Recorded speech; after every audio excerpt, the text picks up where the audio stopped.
Friends, I'm going to do a quick follow-up video to say thank you for your comments, for your passion, for sharing the video, for just starting a dialogue. I think it's so important. I've spoken to many of you offline as well, and I think we're all wondering, me included, what now? What can we do now? Yes, it's a human issue. Yes, it's time, but what do we do? First, I got to take you to church for a minute. The devil's loving this, absolutely loving this. Just he wants you to hate me to hate you. He wants divide. And if you're thinking right now, well, Daryl, I don't believe in church and God and the devil, he wants that too. Just just trust me when I say he's in the center of this. So I'm looking at how we can navigate speaking to our families.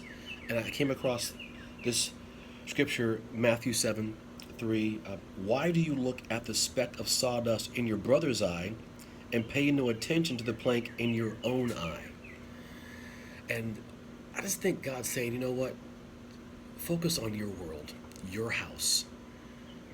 And I started realizing that's kind of the beginning of how we do this, having that dialogue with our families. And I mean everyone, black people, white people, Latino, Brazilian, Asian, everyone in your world.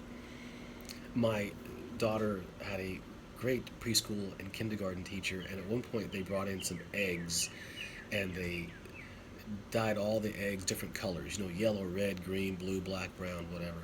And it was the teacher's intent to teach differences in diversity and culture. And the learning point is you open the egg, they're all the same inside. Great learning point for a child. And I kind of think we have to go back to that, literally. Like, how do we do this? Because there are different lanes of how we're teaching our children. And I'm included in this as well. Like, look, let's be honest. We have that far lane that's teaching hate and believing in the superior race. This video isn't for you, right? I have to mention it because it is out there. But there are many other lanes too. When you look at maybe people that aren't saying anything at all in their families, not because they don't care, definitely they're not racist, they just really don't know what to say, and what can I may do make a difference. You have some people maybe saying some small things a little bit. Other people, and I kind of fall into this camp, you sometimes make some innuendos, maybe some jokes, maybe some things that are kind of inappropriate that our kids pick up on. So bottom line is we are constantly teaching our kids whether we realize it or not. So why don't we be the generation right now to empower our next generation? See, I don't think, unfortunately, that we're going to see all the fruits of this right now. But when my kids are older and they have their families and their businesses, and your kids are older and they have their families and businesses, they can have a foundation in their heart that we just don't stand for hate. Because my parents talked about this and we brought this up. Some dear friends of mine, white family, they said, you know what we're doing? They sat down, talked about it, and just said, what's happening in the world, and here's the talking point. And you do it however you want to do it in your family, but what we're saying is no one's superior. That's the number one talking point. You're not superior to other races. There are differences out there. We should embrace those differences.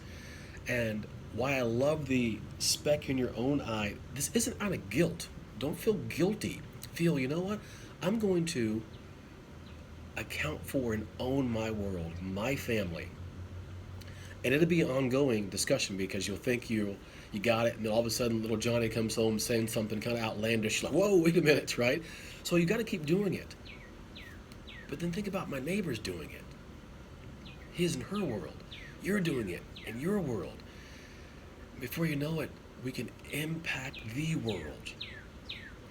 But it all starts right here, the speck in your own eye. I think it's so easy to point to other people, what they're doing, and how they're acting. How is your family? How is your house?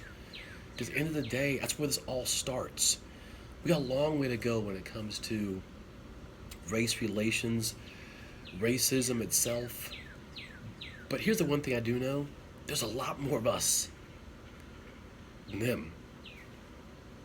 A lot more of us. They're just louder, right? A lot more people want love and kindness, and they want harmony.